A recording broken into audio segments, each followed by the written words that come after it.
Mes chers compatriotes, demain, 4 avril 2024, nous célébrons le 64e anniversaire de l'indépendance de notre pays. À toutes et à tous, j'adresse mes plus chaleureuses félicitations. Je rends hommage à chacune et à chacun de vous pour votre attachement aux vertus cardinales de paix et de démocratie qui fondent notre vécu quotidien. Les changements significatifs que nous venons de vivre de façon paisible témoignent une fois de plus de la maturité de notre peuple, de la vitalité de notre démocratie et de la force de nos institutions. Nous devons tous être fiers de cette belle performance. Cette année encore, par la grâce divine, notre fête nationale se déroule sous le signe de la communion spirituelle avec la semaine sainte pascale qui vient de conclure le carême, le mois de Ramadan qui tire également à sa fin.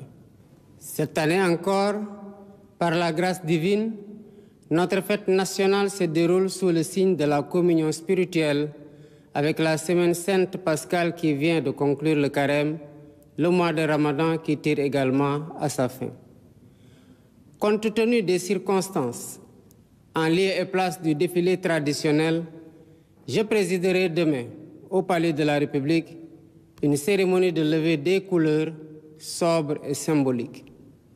Ce soir, alors que nous célébrons notre liberté retrouvée, mes pensées vont à nos vaillants résistants, héros célèbres ou méconnus, qui, se donnant corps et âme, ont défié l'odieux système colonial et sa prétendue mission civilisatrice pour défendre la liberté de notre peuple et ses valeurs de culture et de civilisation.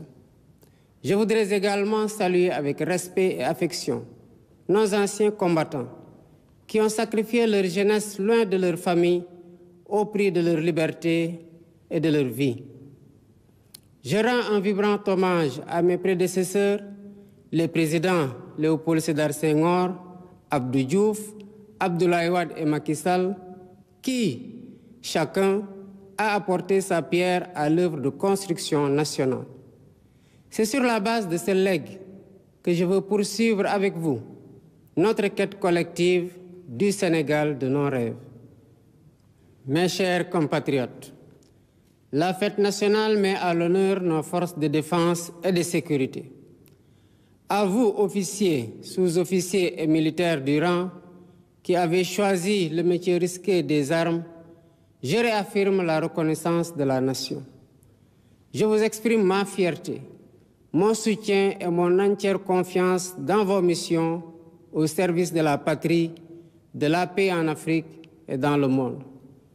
Je salue la mémoire de nos djambars tombés au champ d'honneur et souhaite prompt rétablissement aux blessés.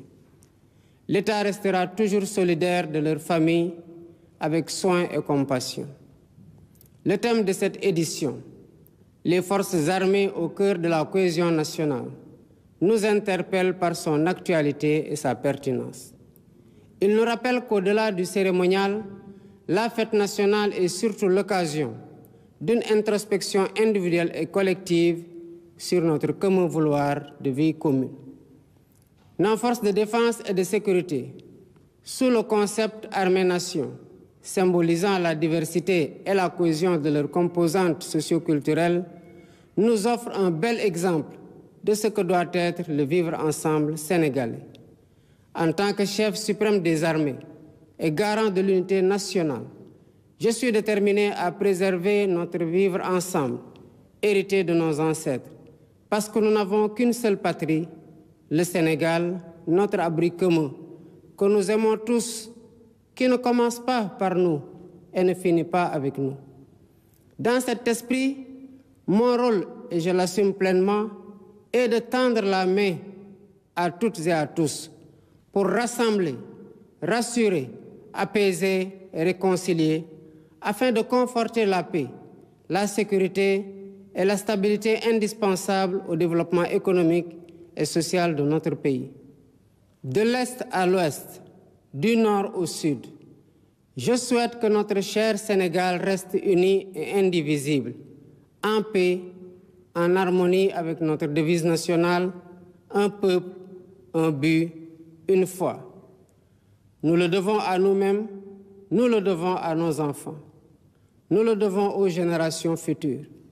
C'est pourquoi notre vibrante jeunesse, cœur battant de la nation, restera au centre de mes préoccupations.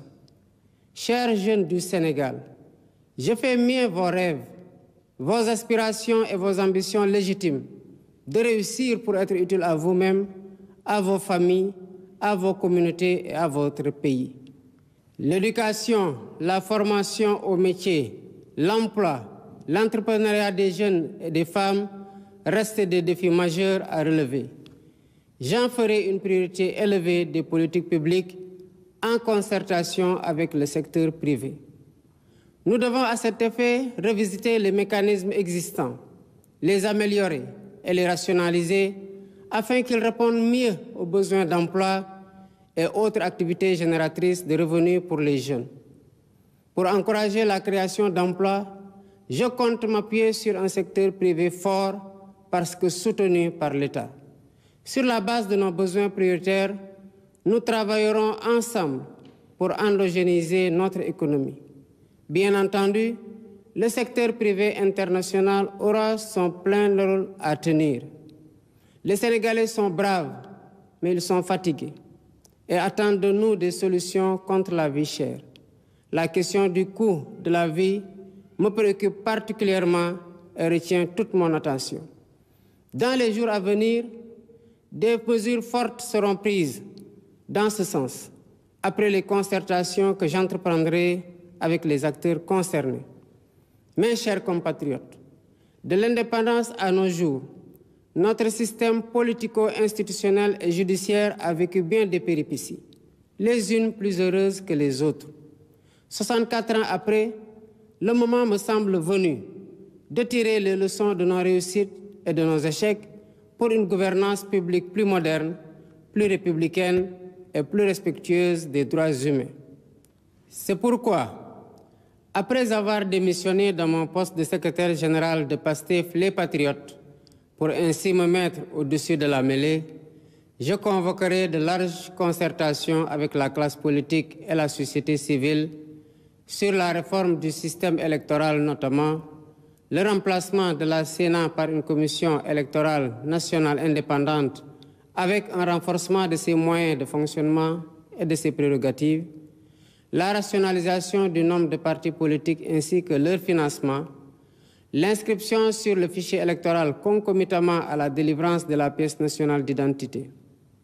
Par ailleurs, pour redorer le blason de la justice, lui redonner le prix qu'elle mérite et la réconcilier avec le peuple au nom duquel elle est rendue, j'entends organiser des assises regroupant les professions du métier, magistrats, avocats, huissiers, greffiers et autres auxiliaires de justice, les professeurs d'université et les citoyens pour identifier des pistes de solutions aux problèmes de la justice.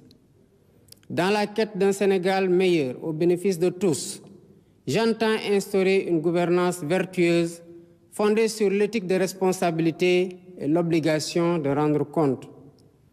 En outre, j'engagerai sans tarder une politique hardie de bonne gouvernance économique et financière par la lutte sans répit contre la corruption, la répression pénale de la fraude fiscale et des flux financiers illicites, la protection des lanceurs d'alerte, la lutte contre le détournement des deniers publics et le blanchiment d'argent, l'amnistie des prête-noms et leur intéressement sous conditions d'autodénonciation, la publication des rapports de l'IGE, de la Cour des comptes et de l'OFNAC. De même, l'exploitation de nos ressources naturelles qui, selon la Constitution, appartiennent au peuple, retiendra particulièrement l'attention de mon gouvernement.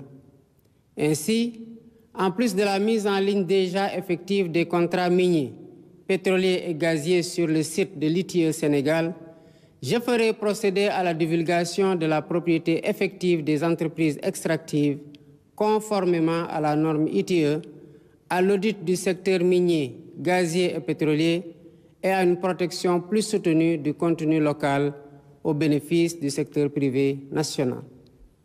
Au demeurant, je voudrais dire à tous nos partenaires privés qu'ils sont les bienvenus au Sénégal.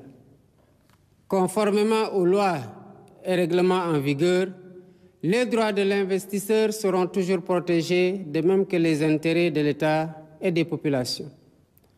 À nos pays amis et partenaires, je voudrais assurer que le Sénégal reste un pays ouvert et accueillant pour tous.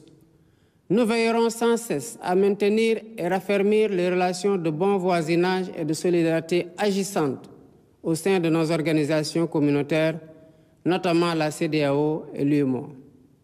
Héritier de l'idéal panafricaniste de Cheikh Anta Diop et de Léopold Sédar Senghor, un des pères fondateurs de l'Organisation de l'Unité africaine, nous demeurons fermement engagés dans la construction de l'intégration africaine et la réalisation des objectifs de la zone de libre-échange continentale africaine.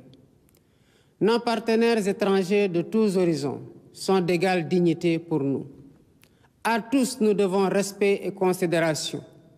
Et de tous, nous demandons respect et considération. Nous resterons engagés pour une gouvernance mondiale plus juste et plus inclusive, dans le respect de l'égale dignité des valeurs, de culture et de civilisation. Mes chers compatriotes, la fête nationale, symbole de notre souveraineté, nous rappelle que nous sommes seuls face à notre destin et que personne ne fera à notre place ce que nous ne sommes pas disposés à faire pour nous-mêmes.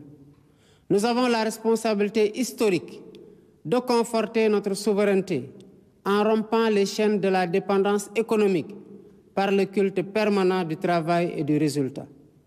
Dans cet esprit, l'administration doit agir à tous les niveaux de façon plus accueillante et plus efficace pour les usagers du service public. Nous devons bannir de nos pratiques les procédures et formalités indues qui altèrent l'efficacité de l'État. Dans cet objectif, j'entends investir massivement dans la digitalisation des services et des procédures administratives.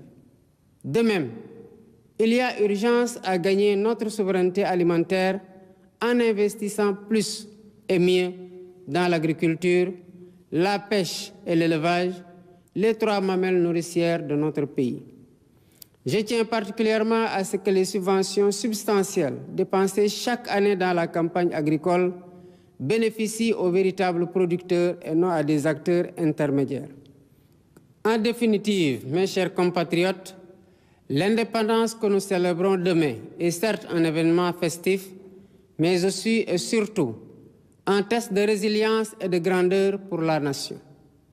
Notre mérite et notre honneur, c'est de réussir l'épreuve en affichant une confiance résolue en nous-mêmes pour vaincre nos peurs et nos doutes, surmonter les obstacles devant nous et poursuivre ensemble notre marche solidaire vers notre destin commun, main dans la main, épaule contre épaule. C'est à cela que je vous invite dans la communion des cœurs et des esprits. Vive le Sénégal en paix et en sécurité, unis, libres et prospères. Bonsoir et bonne fête de l'indépendance.